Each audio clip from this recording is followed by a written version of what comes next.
If you swipe down from the top right corner of your screen, you will be able to find your focus modes. And here, if you tap on these three dots, you can adjust and furtherly make them flexible for you in the settings.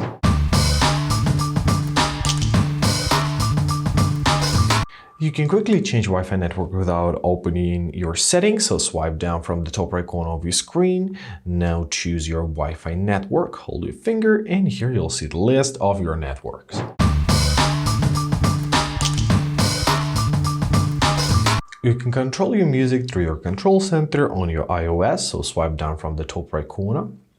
Here you'll find your music widget, so tap here. You can skip your track, add it to favorite, play or pause, you can regulate your sound, and you can choose the device, for example, switch between headphones to your iPhone and vice versa.